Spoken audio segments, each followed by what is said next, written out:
3 years ago, I asked the most unthinkable and crazy question possible. Are we the first generation that won't die? No. Look, the title of the show is Hasan Minhaj Doesn't Know, but there are two things that I know for sure. Number one, whatever the next Nolan movie is, it will be worth watching in the actual movie theaters. And two, we will all die.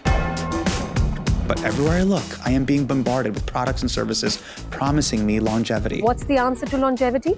It isn't a secret ingredient. My husband wants to live to 100 years. Where wellness meets longevity. Prolong, longevity and well-being with the fast. So your body doesn't just look younger, it feels younger. Adding decades to your life. Begin your journey to age reversal.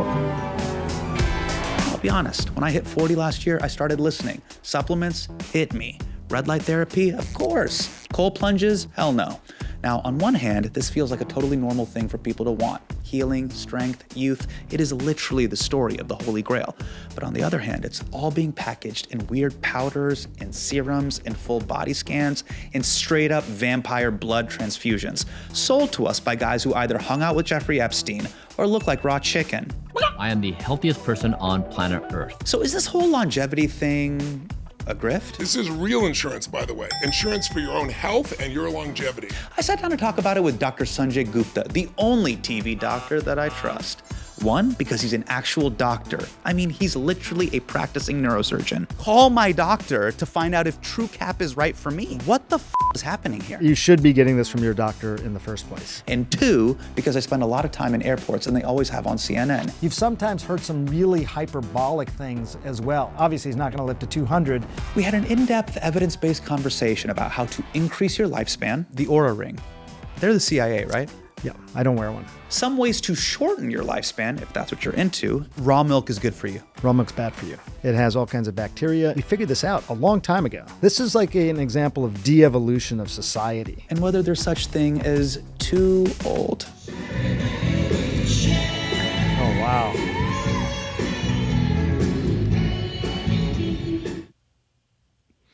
Okay, there are three things that I know for sure. So,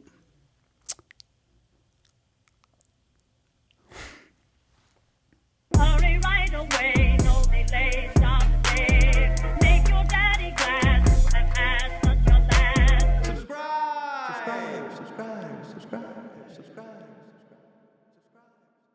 Conspiracy theories are flying about the shooting at the White House Correspondents' Dinner. An overwhelming amount of Americans online believe that the shooting was staged, fabricated to increase President Trump's approval ratings.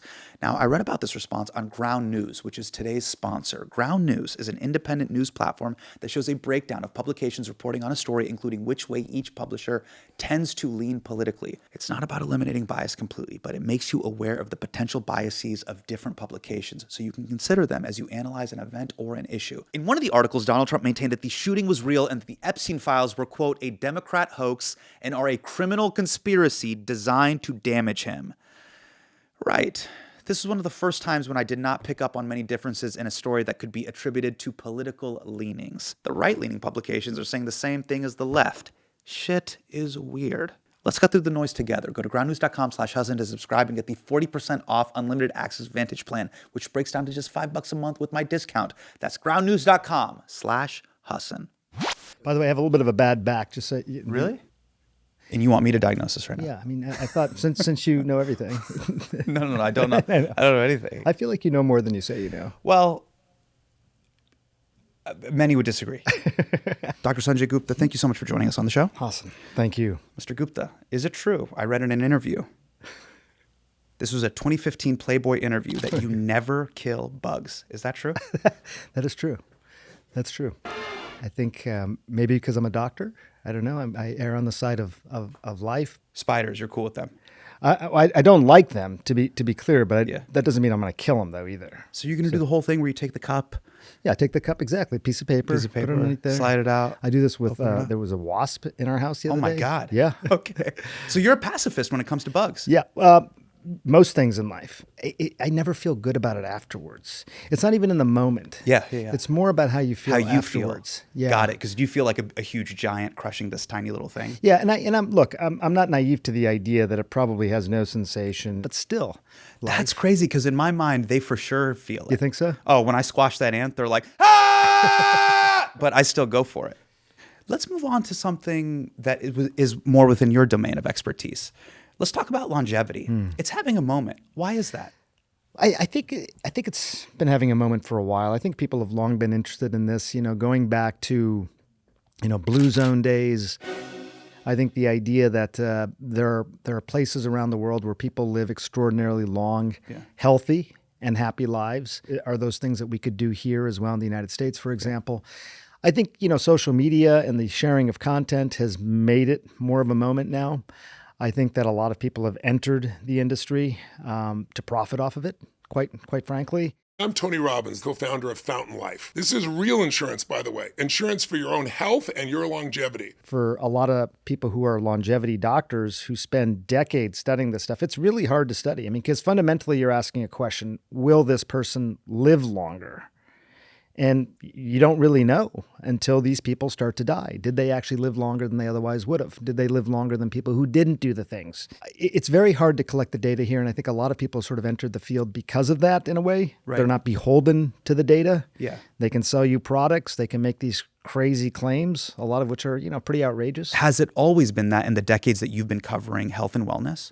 Or is it the fact that it is being served up in my algorithm because I'm eating Chunky Monkey at 2:00 in the morning? I think it's a lot of the latter. I think it's always been there. I mean, the idea really for, centuries probably, the idea that mankind wanted to sort of say, look, how do we push the limits of lifespan? Yeah. I think more recently people have started to really talk more about it in terms of health span.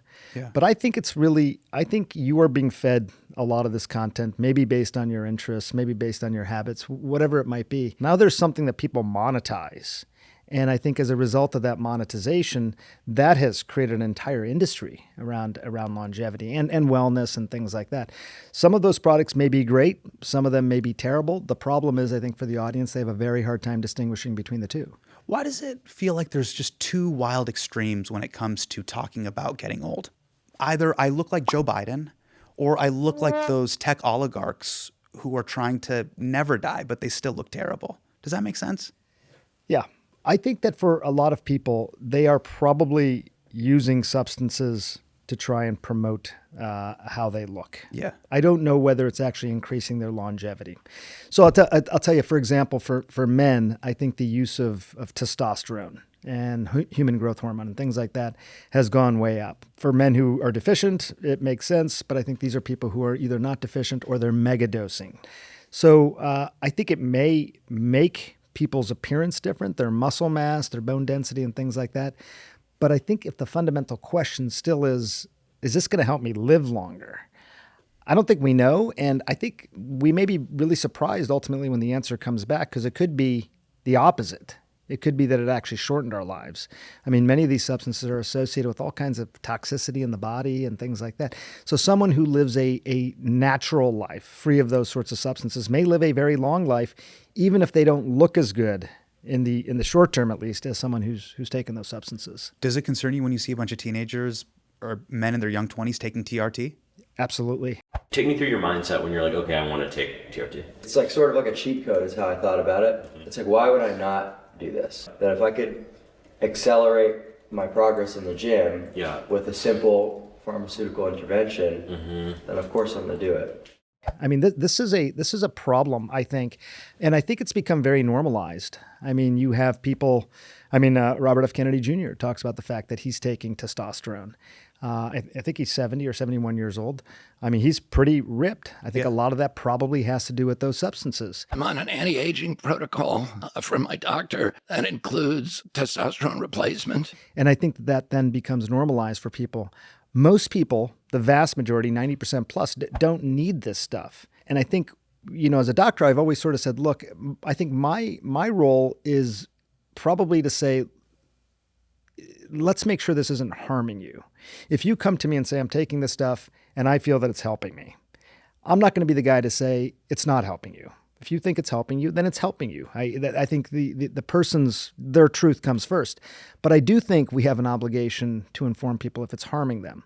So taking high doses of testosterone, for example, could be toxic to your heart, could cause problems, if not now in life, then later in life. So potentially shortening your life later on. So young men who are taking this mega dosing on a lot of these steroids, the problem 10, 20, 30 years from now might be something that they don't think about. They don't have to think about because they're getting those short-term benefits. Are you going to be infertile? Do you worry about having children? So right now, I am infertile, but I'm not able to have a kid right now. But if I wanted to, there's a protocol I can put in place to be immediately good again. Why are you infertile right now? So it's just like a negative feedback loop when you're not needing to produce testosterone anymore because your body realizes, okay, we're getting it from an exogenous So you're not producing source. any testosterone naturally? No. Well, for a lot of people, they want to feel better now, right? Yes. And I've been hearing this since the 90s. Hey, the secret for me, Fen. I'm hearing it now. Hey, the secret for me, Ozempic. No, scratch that. The secret for me, Mounjaro, way better. Yeah. So I think what you're asking is a fundamental question. And frankly, I've been doing this for 25 years. And I think that what you're hitting on has been, I think, one of the biggest challenges. The idea that if I talk to you about the basics, and I say if you habit stack, if you sleep right, if you exercise, if your diet is a certain diet, if you have connections in your life, all those things are kind of boring. They're not the most exciting things to make stories around. And what I'm fundamentally saying is, look, if you live a healthy life, then eventually nothing will happen to you, meaning you're not going to get these diseases. It's not a particularly inspiring story.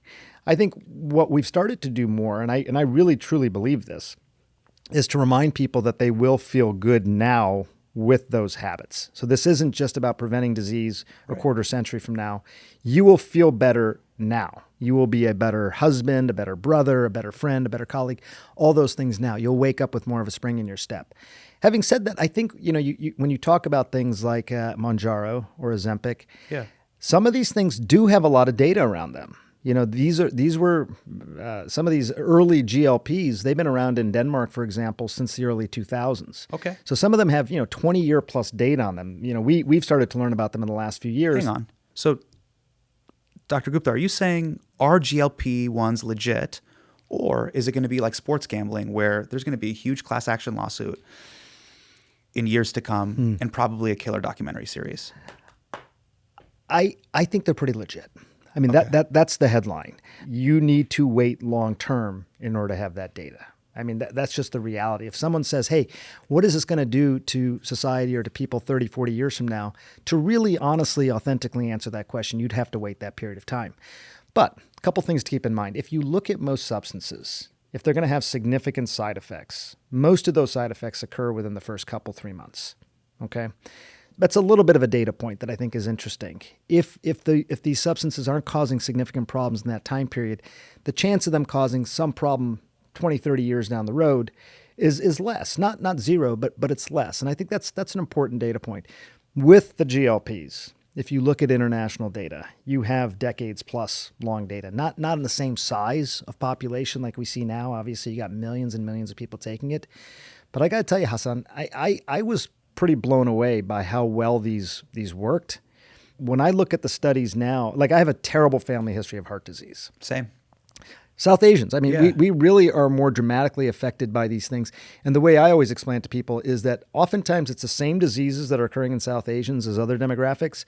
Ours just occur earlier. Why is that? I don't know. It's really interesting because I thought it was purely lifestyle sort of things, My dad has 3 brothers, for example. He moved to the United States. 3 brothers are in India, very similar genetics. And yet my dad was the one who developed heart disease at age 47. And his brothers, who are in their 70s, 80s now, they're fine. They don't have these problems. Was it the Indian diet? Was it the lifestyle in India versus the United States, the Western sort of lifestyle? I don't know. But across the board, even in India now, there was this large study called the CARS study, and they're seeing some of these diseases that we just didn't think about as much, a quarter century ago, starting to happen in young people. My mom was telling me that South Asian men, biologically, we have smaller veins. Yes. Is that true? Arteries. Is that true, or is my mom just trolling me? No, your mom's right. Moms are always right. Awesome. You remember that? Well, there's a difference between are they emotionally right or factually right. So my mom is always emotionally right, and I always take your side, Mom. I want you to know that when I'm in the room with you. That being said, she's factually right this time. She's factually right as well. Yeah. I mean, so it's the blood vessels called the coronary blood vessels. Those are the blood vessels that provide blood to the heart. Okay. Those are the ones that can develop plaques and develop blockages and things like that. So if they're smaller, then they're more likely to develop those plaques and things earlier. So that could be part of the timeline. Why 10 years earlier? It's not like other people don't have those plaques, but in a bigger blood vessel, they may not feel it. So we're two cute brown boys. Are you telling me that we're f***ed?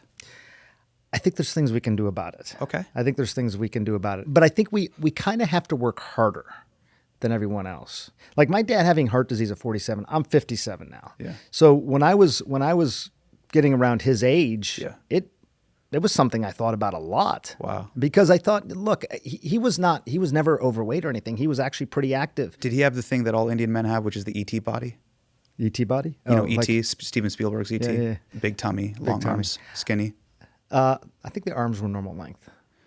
The fingers were pretty long. I think also normal. A little bit of a tummy. You think E.T.'s fingers were no, of my normal dad. length? I thought we were talking about my dad. Okay, but was he skinny with a tummy like this? He had a little bit of a tummy, but he was pretty active. But developed diabetes, late 30s, type 2 diabetes, which was surprised everybody because typically you think of that with obesity. Right. But again, I think this goes back to the South Asian thing.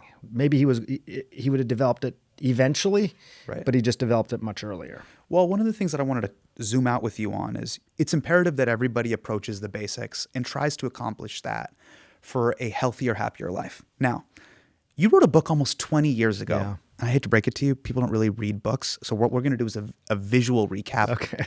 But it's called Chasing Life. Yeah. Now, since then, products and services offering you longevity have exploded. But let's just go through the basics of how to improve your life per the book that you wrote. Okay. Now, give me the basic things everybody can do to live longer. You start with exercise. How many hours a week we talking? I'm an exerciser, so I try and do an hour a day. I think if you look at the recommendations overall, 30 minutes a day at least, pretty intense, medium to vigorous exercise. What are you talking about heart rate rise? Give me a number. When I get on my Peloton, for example, I'm measuring my zones, which, a lot of people do that. 130, 126 is sort of my zone for, I think, what is the most ideal for cardiovascular benefit. Not super high. The zone 5, I think, is 160 beats per minute. So lower than that typically, but pretty consistent for, 45 minutes to an hour. Okay, so my screen time is about 6.5 hours a day when I'm looking at social media, and that gets my heart rate up to at least 130, 140, depending on if I'm on Truth Social. I may get up to 150, 160. Does that count? No. Okay. Cardiorespiratory fitness, this is a really interesting thing. You can get your heart rate up in all sorts of different ways. Sure. But what we're talking about here is cardiorespiratory fitness, actually getting your heart, your lungs, everything moving synchronously, and moving that blood through the body. That's more than just heart rate alone. The second component you talked about was having a balanced diet. Cut processed foods, sugar, refined carbs. It's amazing. 20 years ago, I said that. And here we are. And now 90% of an average teenager's diet is processed food. So explain that to people. What is processed food? Because you have to understand, this is going to go on the internet, where people think the Artemis II mission was fake. Clearly define what is processed food. I'm having a power bar, a protein bar. Is that processed? Yeah, most likely. Okay. Most likely. I don't know what here's how I define it, because I think it is actually a little bit of a difficult definition. If you couldn't make this in your own kitchen, like if you went out to the grocery store and bought all the ingredients you could buy, could you then make the product that you're about to eat? If you can't, that means it's processed. That means it's more of a chemistry experiment than a cooking experiment at that point.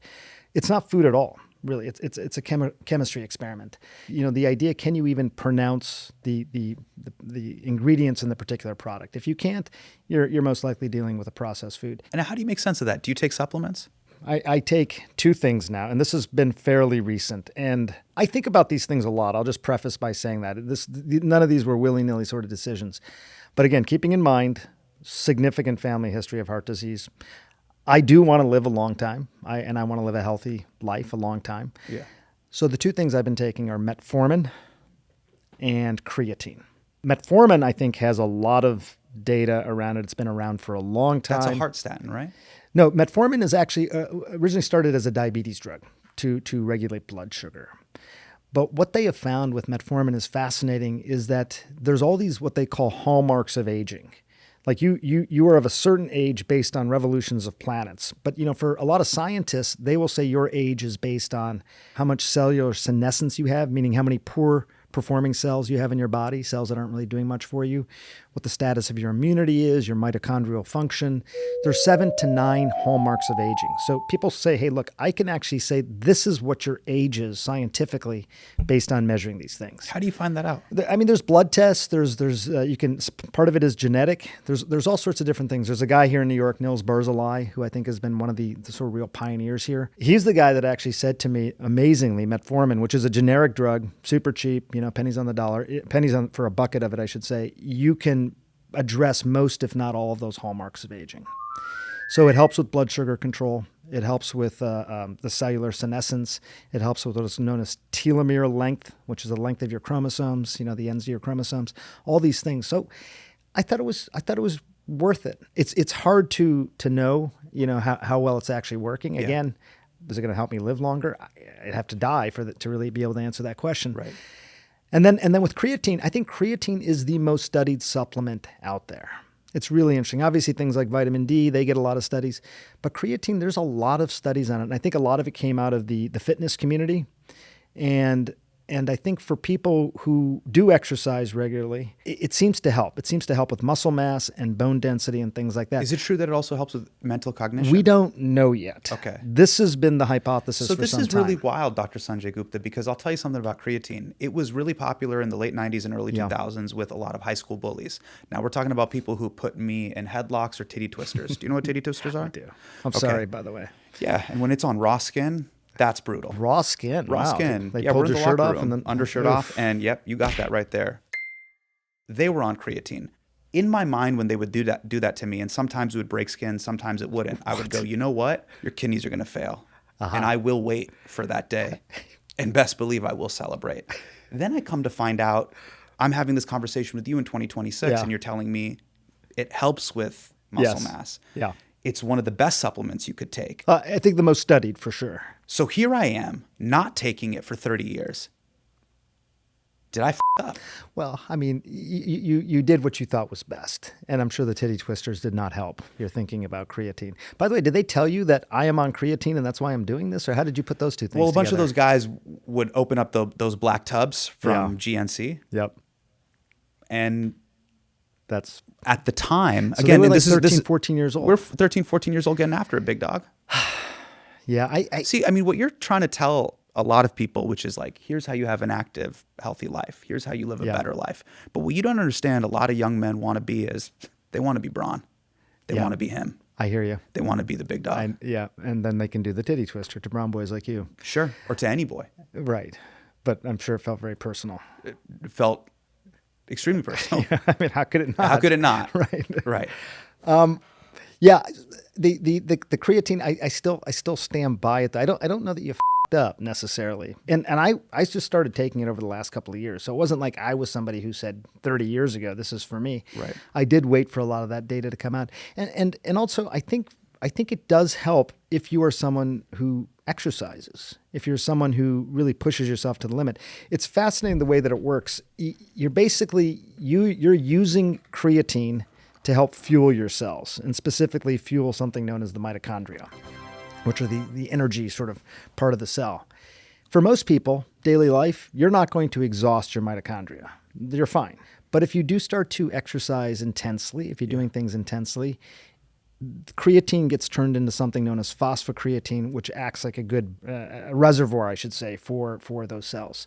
So it can help, sort of fill the gap if you're really starting to run out of energy or something like that. And that's where I think it helps me. Let's talk about sleep. How much sleep should you be getting? 7 to 9 hours. 7 to 9 hours? Yeah, 7 to 9 hours. That's a lot. So I'm starting to get there. I'm starting to get to that point now where you need the full 9.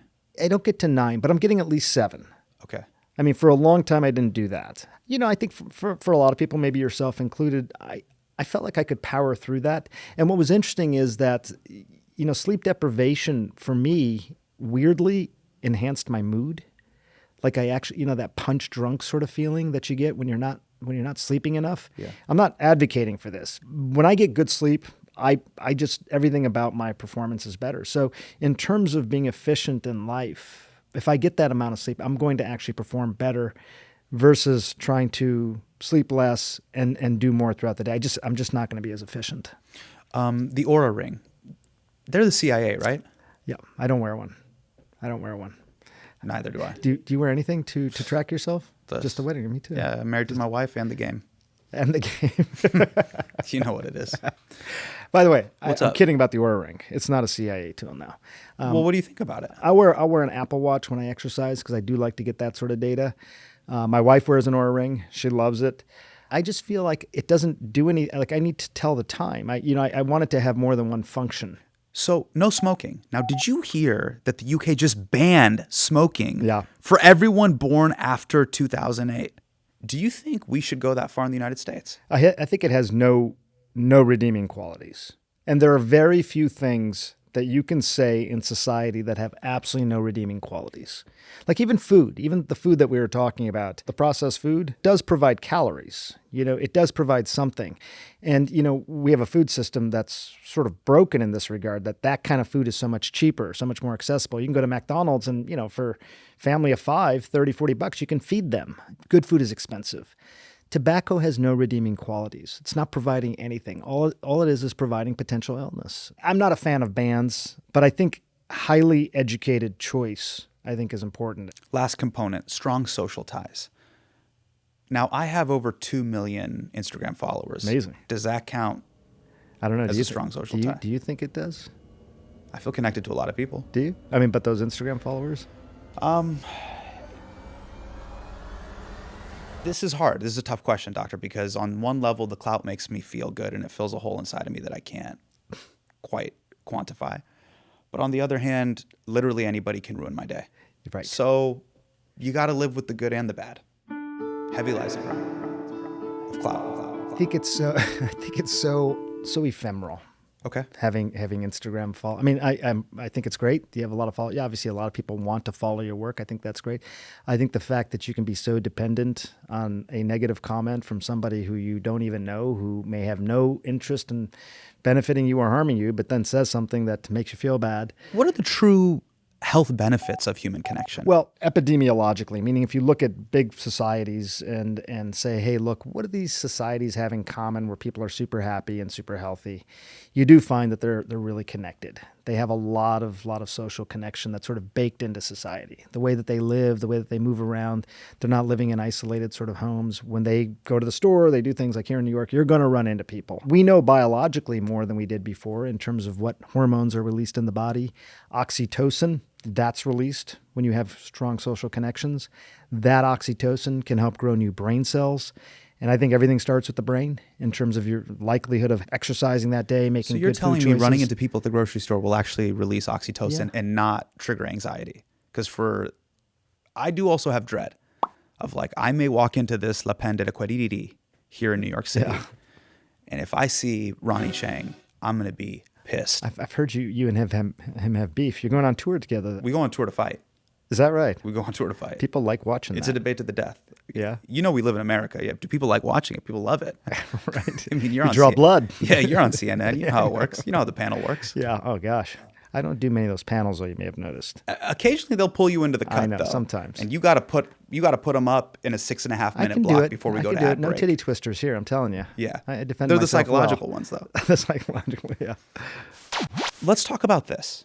This is an interesting phenomenon where we always turn to old people for the secrets of how to live longer. Yeah. Every few months, there's always this story. Hey, meet this woman. She lived to be 108. Yeah. But usually their lives and their tips are fucking crazy. Flossie, the people on TV want to know what the secret is to being able to live so long. I don't know. I don't fight it. Take a nap many times as I can. No, I've got no secrets at all. Well, I just avoid dying. Do everything wrong. Drink regular Coke, don't drink Diet Coke. The doctor put me on Little Hennessy in 1972 because I had poor circulation. I like Jameson, Irish whiskey. Eat spaghetti. I like spaghetti with red sauce. You're drinking Dr. Pepper right now. That stuff is good. It's got sugar in it. 2 doctors have told me that if I drink it, I will die, but they died first. Are you excited for your party? Not one bit. So should we take advice from them? Those are great stories to tell. And I think that's why they get so much attention. You know, they're the contrarians to everything else. They're the ones who made it despite all those things. Yeah. And it's a great story to tell. And I think for a lot of people who want some validation that, hey, I'm going to be okay despite drinking a lot of Diet Coke or smoking even or whatever it might be, those are the stories that they turn to. But that's not what, you know, the actual broad data shows. Yeah, what would you tell people? They're watching TV and they see Warren Buffett eats McDonald's and Dairy Queen every day. Right. The president of the United States is chugging diet soda and eating McDonald's on the regular. They're never going to die. That's actually my theory. They're going to live to be 118. So what do you tell people at home that are in their 40s and 50s that are like, you're telling me I can't have a PBR and Shake Shack? Let me go hard in the paint, like Warren. Sometimes, occasionally. The problem is, again, for the vast majority of people. But Buffett's at the drive-thru every day. I know he is. But, you know, think about some of these people that we're talking about. They also have a lot of other advantages that most people don't have. Okay. They're getting a lot of health care. They're getting, you know, probably regularly tested. They may be taking a lot of medications. Is that the life you want to lead? You know, could you potentially, through the modern healthcare system, live a really, really terrible life in terms of your activities and your diet and things like that and still live a long time? Yeah, you could potentially, but you're not going to feel good, and you're probably going to end up on a lot of meds, probably need operations, all that sort of stuff. One of the things that you've covered in your work and in some of the docuseries that you've done is you've gone in deep on the secrets of Japan. Now, people in Japan famously have been known to live longer. What did you learn from the Japanese about living longer? There was a lot of things that I think formulated my thinking, mostly from the Okinawans, this island off the coast of Japan, and a lot of it had to do with the things that we're talking about. You know, the regular activity, not just going to the gym for an hour a day, but just the regular activity. You know, humans weren't meant to either sit or lie for 23 hours and then get up and go to the gym for an hour. They just bake these things into their lifestyle. But I think one of the big ones was they don't really retire. And there's not even a word for retirement in Okinawa, which I thought was really interesting. There was these studies that came out that found when people retire and they talk about all these things they want to do when they retire. I'm going to exercise more when I retire. I'm going to get my life in order when I retire. They find that despite the fact that they have more time, they actually are less likely to do those things.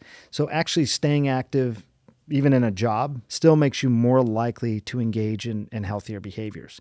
Doesn't work for everybody, but I do think it's interesting when you start to just give yourself unlimited time to do things, you become far less likely to do those things. To put yourself on the clock, either through a job or something else, makes you more likely to engage in behavior. So they don't retire. They keep really active throughout What their do they do entire after lives. 75 besides WhatsApp? So, a lot of them are still working. They're still working doing what, though? Because They we have do- the they- internet. Have they you do- seen boomers on the internet? I know. By the way, you talked about your screen time. Yeah. The screen time for people over the age of 60 is close to like some 10 hours plus now on average, which is nuts. Which is insane. We're going to get to that in a minute, but Okay. I have a theory. I've been thinking about this for years. I was like, what is it about the Japanese that make them live so long? Is it how active they are? Is it the anime? Well, I have a theory. Maybe people in Japan are living longer because of this show. Let's take a look. 他にもその当時というか今も仲間みたいなのいるんですかね、こうやったりする。まあそうですね、いるって言えばいるんですけど。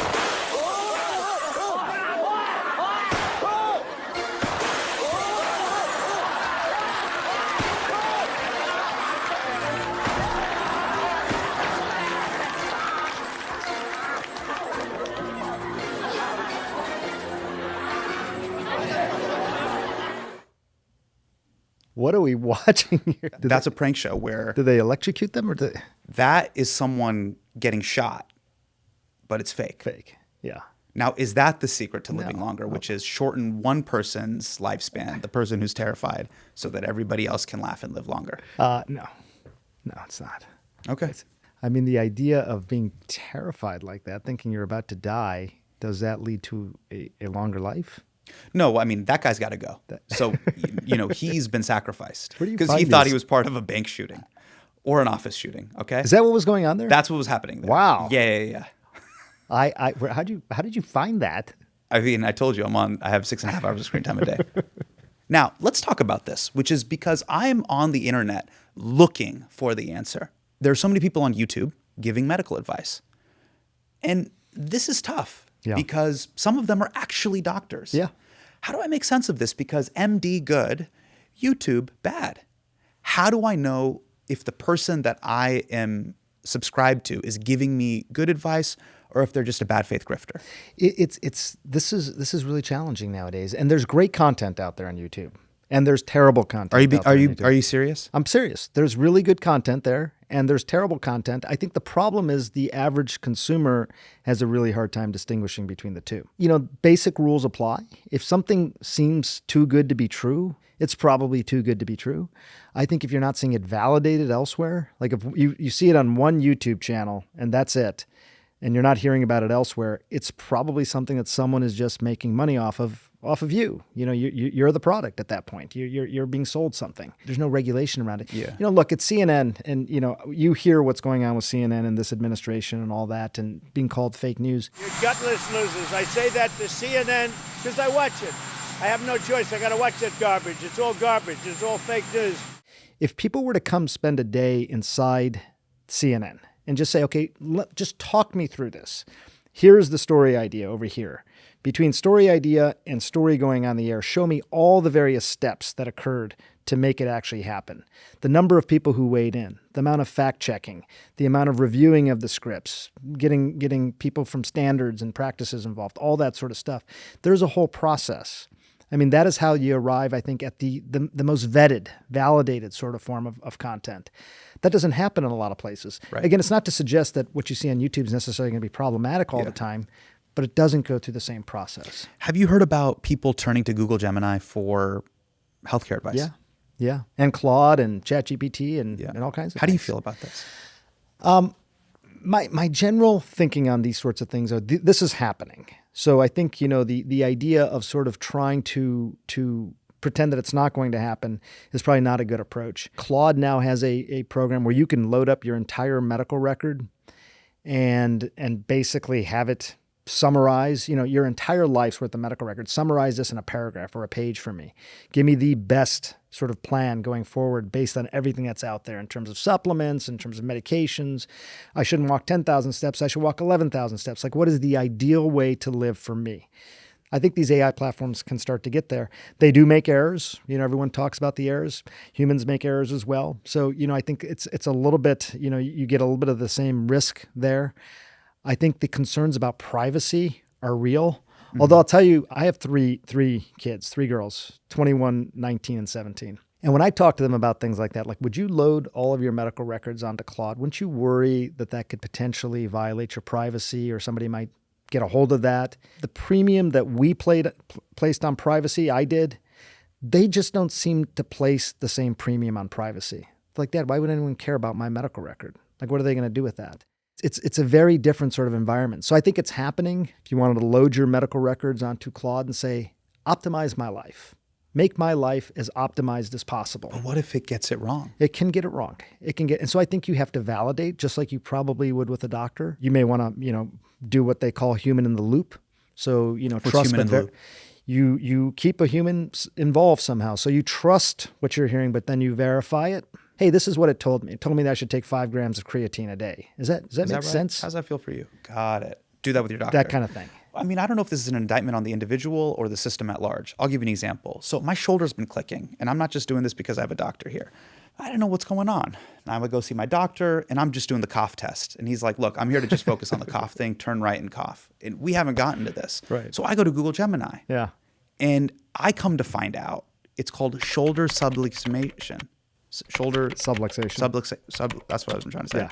I haven't been able to talk to a doctor, so thank you for pronouncing that for me. Yes. But AI could have told you that, though. How to pronounce it? Yeah. I was in the back of an Uber, and I just don't want to like have it do that while someone's driving me to a comedy gig. I say that to say, isn't that sad that I couldn't get it from the human medical field? Yeah. Because I'd have to book an appointment, and he's going to get me to a specialist. And I'm like, you know what? Gemini's just scraped every kind of Reddit thread and WebMD thread there is. Totally. And, hey, you have shoulder subluxation. Submarine. Exactly. the idea that it would open up every Reddit thread, like, when you look at an AI platform, does it open up everything? Are you basically taking the totality of society and saying, give me the best thing, whether it be peer-reviewed papers, whether it be a Reddit stream, things on social media, and give me the best answer here? This is a big debate, I think, right now with regard to AI and healthcare. There are certain platforms, one of them is called Open Evidence, for example. It will just use peer-reviewed data. If you're going there, you're basically getting a sort of a summary of thousands and thousands of journals, in this case about your shoulder. Yeah. If you look at some platforms, they're giving you the whole world in terms of what people might think is making your shoulder click. And people have varying opinions on which is better. Some people say, look, I just want peer-reviewed stuff, but that moves slow. Something happened with shoulder subluxation over here in a small clinic in Taiwan. I want to know about that. What are they doing in Taiwan? take me that there. sort of thing. Right, exactly. So I think that this is a big debate. A lot of people are using, a lot of doctors, I think more than 50% of doctors and nurses are using open evidence now. They'll use it in the office and they will use it for their own personal healthcare and things like that. I think that is where we are headed. And so for you, that's probably what I would recommend. The second point you're making about access, this is a huge problem, Hasan. I think the idea that there are people who simply can't get access to healthcare. I just did a story about people who live in rural areas. In eastern Colorado, there's not a single licensed cancer doctor.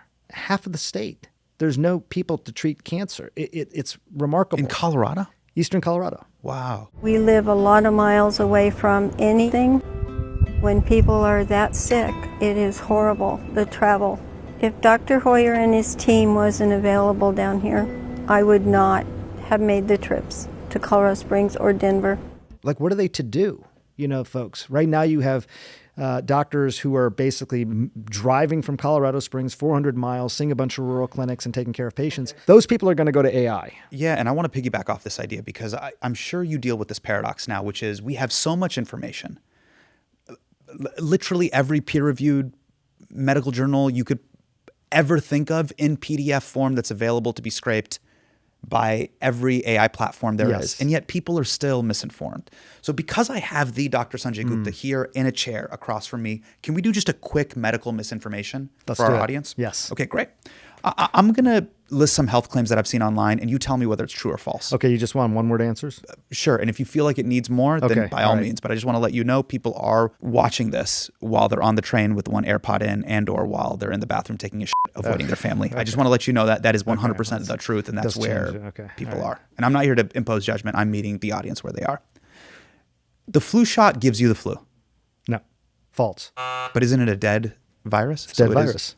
So it can't give you the flu. So when people say that you get a little bit sick after, is that true? The body responds to the shot. You feel inflammation. You may have a sore arm as a result. It can't give you the flu because it's not the flu virus. It's a dead virus. It's just basically designed to induce your immune response. This has been a myth since I've been a reporter, 25 years. Raw milk is good for you. Raw milk's bad for you. What do you mean? It has all kinds of bacteria. It could potentially make you sick.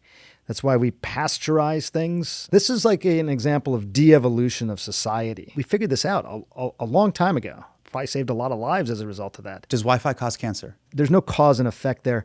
There is some concern about what is called non-ionizing radiation. We know ionizing radiation can cause cancer. That's too many X-rays, microwaves, things like that. Non-ionizing radiation, putting a phone close to your earbuds, there's not been cause and effect sort of findings. We don't know. So I think jury's out a little bit on that still, but no cause and effect. Measles isn't as bad as a measles vaccine. False. A juice cleanse will detoxify your body. False.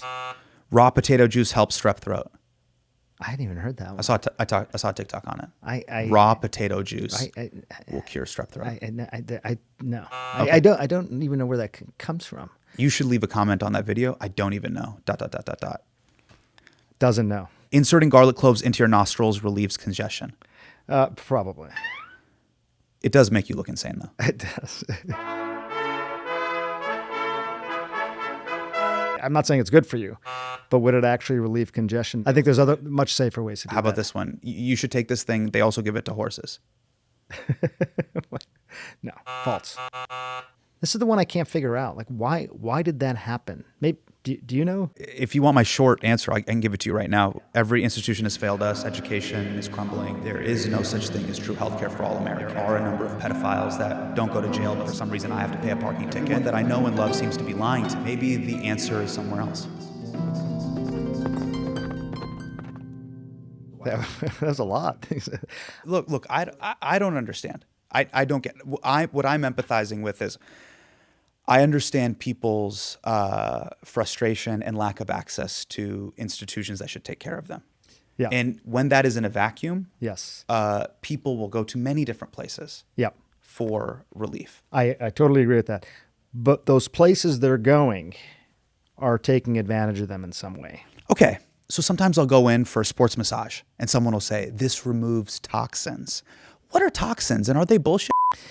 I think what they're often referring to are sort of byproducts from the food that we eat, the environmental exposures, our cells, when they metabolize, they give off these byproducts.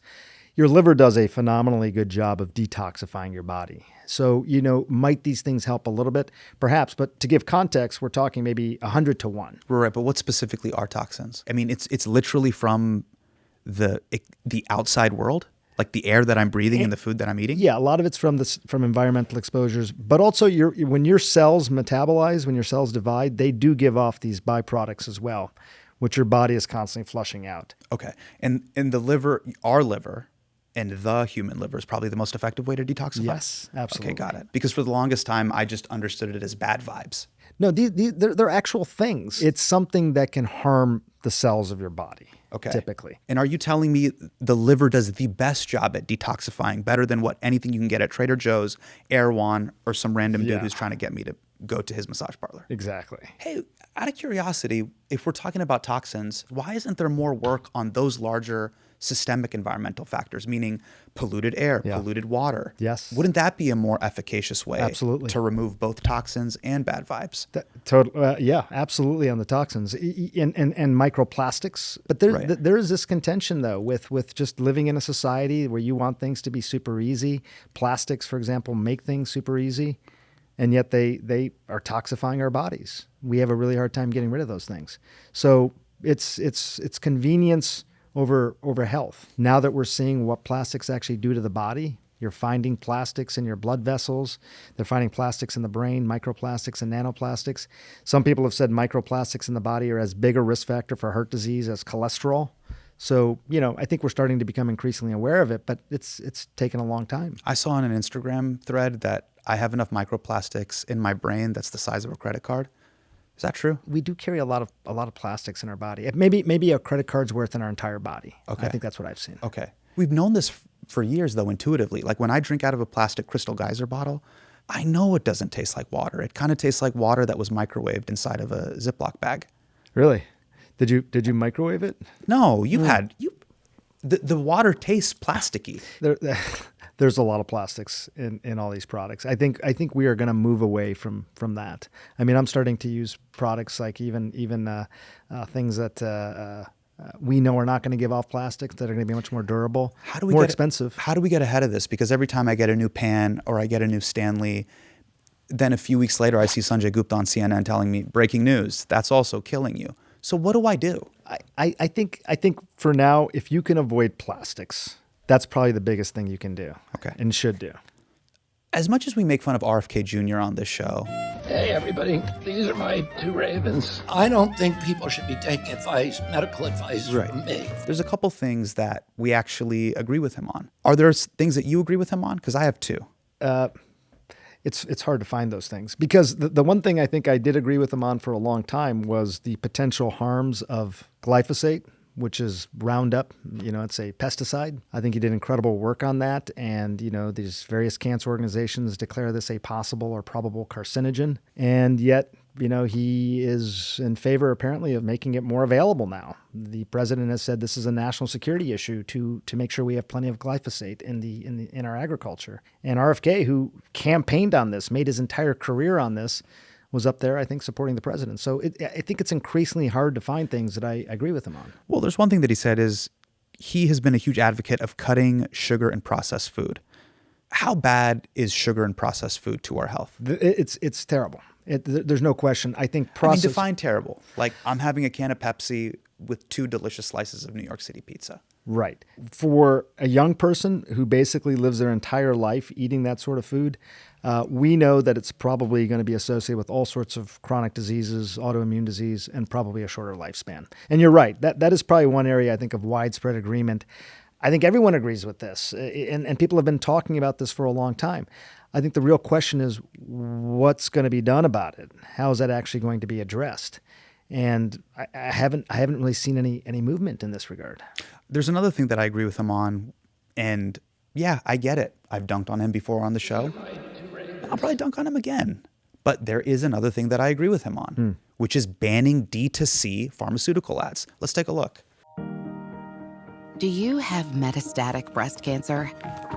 Unfolding more of your story may be possible with TrueCap.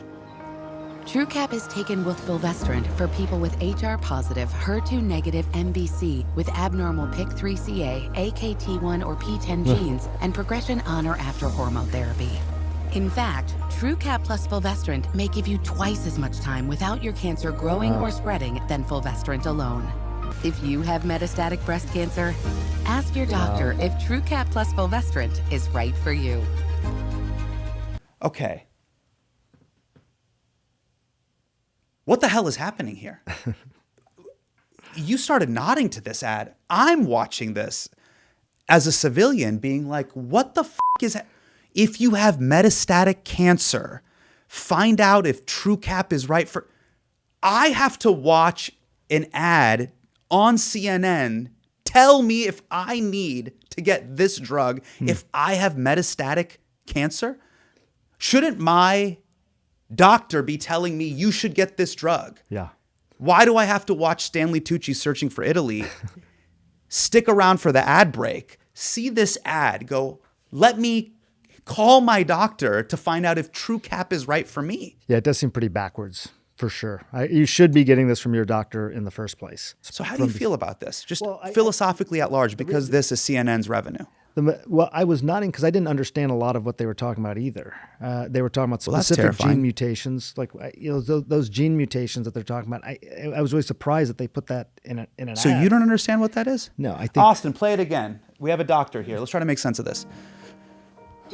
Okay, so she's wistfully thinking and looking out into the distance. Now all of a sudden, her journal has come to life. With TrueCap, with fulvestrant for people with HR Okay, so far, positive PIK3CA, AKT1, PTEN, KGs. I don't know what. I didn't know what all those gene mutations were. You don't know what those are? No. Well, now she's walking into the movie theater, and now she's I just find it interesting. I find it interesting that they put all that in a television ad for the lay public. Here's the crazy part. It just ended the commercial with Ask Your Doctor. I asked a doctor, and he's like, I have no idea. I know, what I just right? watched.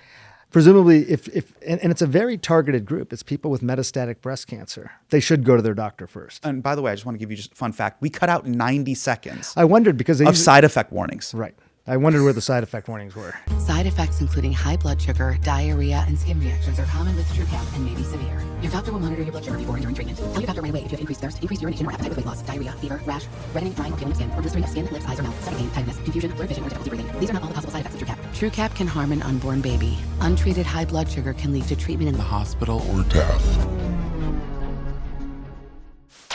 Now, I dunk on boomers all the time who don't understand the internet, but there's also a lot of young kids on the internet. Now, this is just a hot take. Is brain rot essentially just dementia for young people? No, but it has a lot of the same symptoms. Dementia is a real thing. I mean, this is a pathology in the brain. People who have problems with sustained attention due to doom scrolling on the internet and stuff like that, they can have many of those same symptoms. What are the symptoms? Memory loss, inability to pay attention to things, inability to focus, difficulties with sleep, difficulties forming relationships, all sorts of things, okay. Which can have a lot of overlap with dementia. So similar symptoms, different causes. Other than watching less CNN, what is something people can do to increase their attention and keep their brain healthy? Read books, spend time with other humans, work on projects that are not on a screen, the way that we used to live 20, 30 years ago, probably be a pretty good example before a lot of these screens became so ubiquitous. We had a lot more sustained attention at that time.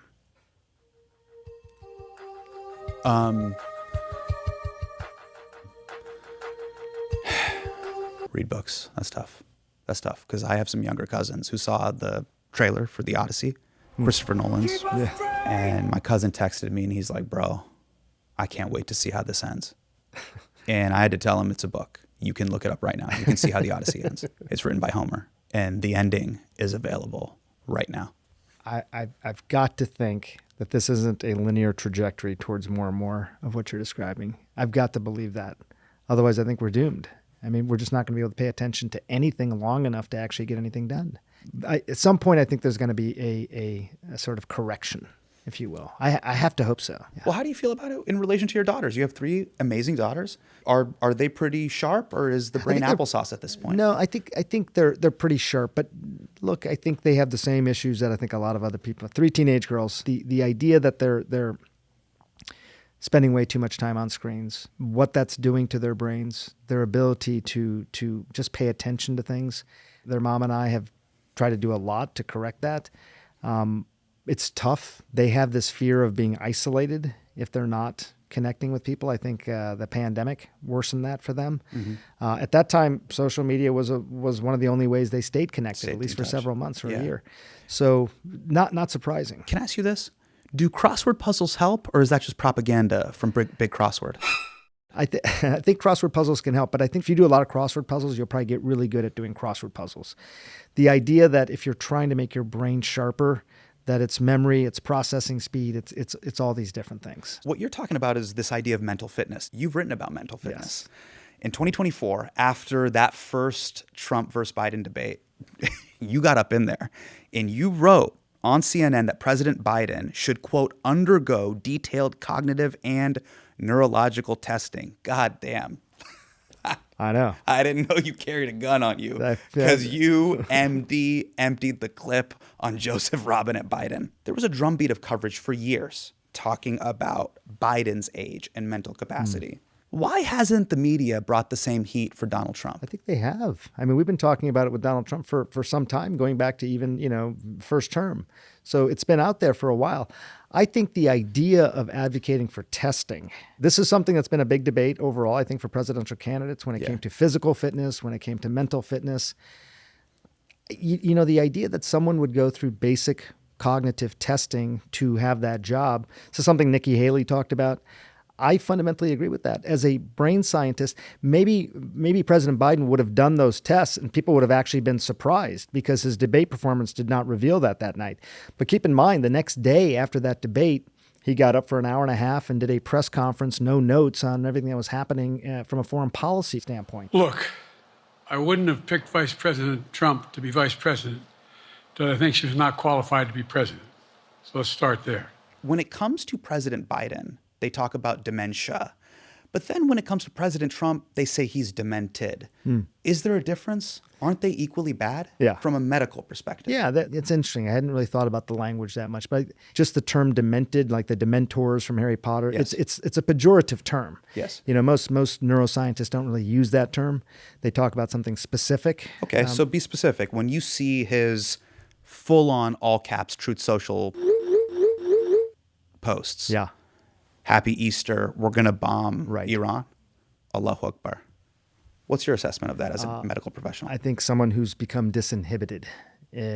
More than dementia. What does disinhibited mean? You've lost your ability to inhibit, self-regulate, use judgment in terms of how you transmit a message or talk to someone. So he's combining too many ideas into a soup that seems dementia-ish, but more demented. Stream of consciousness, flight of ideas. I think a lot of that comes back to just being, people may have all these ideas, but then you formulate it into a message that's coherent in some way. If you're disinhibited, you're just basically putting it all out there.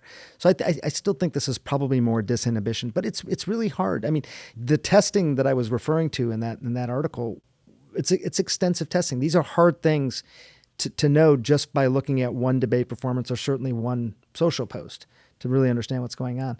But it smacks of disinhibition, of not regulating yourself. When he says, I got checked out by my doctor, and he says, I'm in great shape. Donald Trump's very, very large brain. What do you think of that? Well, so he had a screening test for a type of dementia. It's called the Montreal Cognitive Assessment.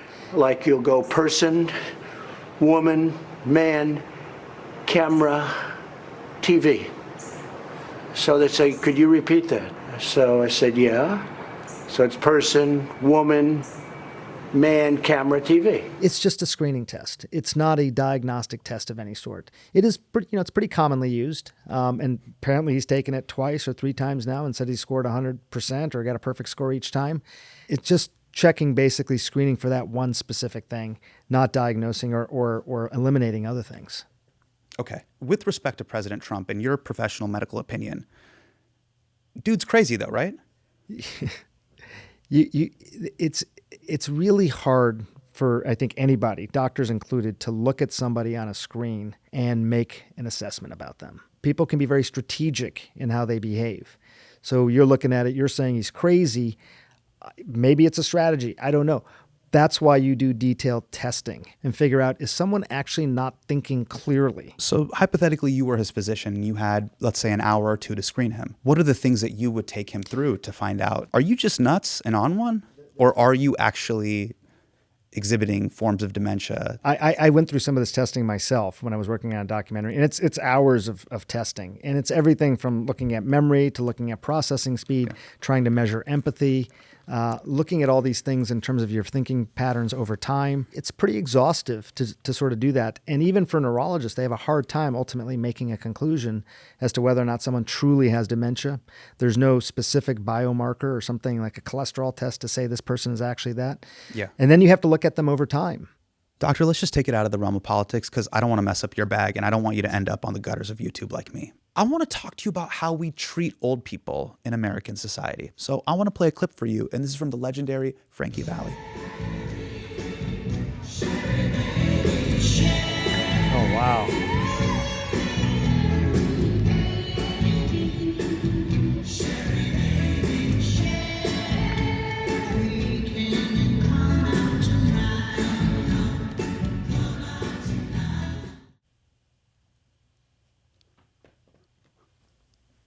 So, how should I feel about this? Is this elder abuse? Is this sad? Is this for the fans? Is he having a great time? Right. Or is that Al Pacino on Ozempic? I think the third question you asked is probably the most relevant. Is what does he feel about it? Is this for him? Does he feel honored by this in some way? Does he feel like he's just been made to do this and act like a puppet on stage in some way? It's a tough one. I mean, you saw Jimmy Carter's 100th birthday, right? Mm-hmm. You saw the photos. Yeah. It's fucked up, right? Yeah, it was sad. That was sad. I mean, and you see him come out, he's obviously not communicating anymore. He's not, he's had these terrible diagnoses. He had a head injury, cancer, obviously, all that. I think someone like him, I think the idea that this could feel like it's honoring him in some way, that the fans are responding to that. I mean, I think you have to have lines, but I think those lines are probably different for everybody. What was the reaction overall in I mean, the reviews and stuff? Did people sort of share your sentiment? To this performance? Yeah. Dr. Gupta, with all due respect, Gen Z now uses this as a meme to make fun of boomers. That's why I'm asking you as a medical professional, as we live longer, what does a productive, healthy life look like? I think if you feel like you still have meaning, if you're deriving meaning from your work, I mean, healthy enough. I mean, obviously we all age. We're going to become less able to do the things that we used to do. But to get up on stage, he's obviously not singing. But the idea that he'd still be up there. He was singing. Was he singing? Yeah, he was. But that wasn't his voice in the back. He was singing, right? Assisting.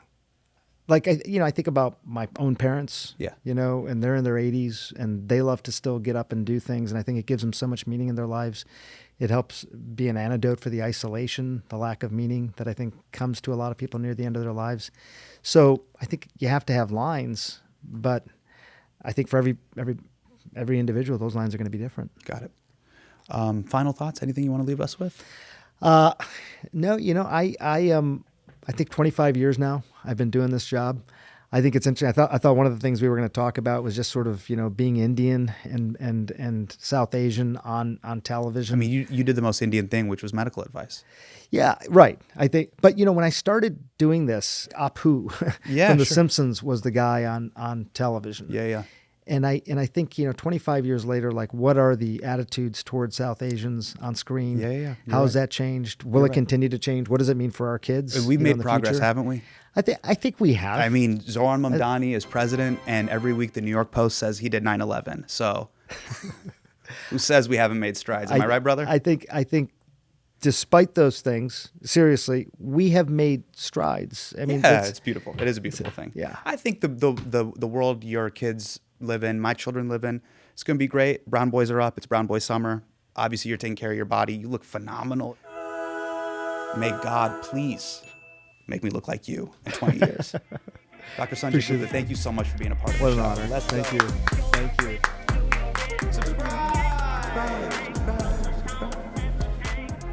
Hey, real quick, subscribe. It's the button right there. It says SUBSCRIBE. There. Subscribe. I don't want to nag, but just subscribe right there.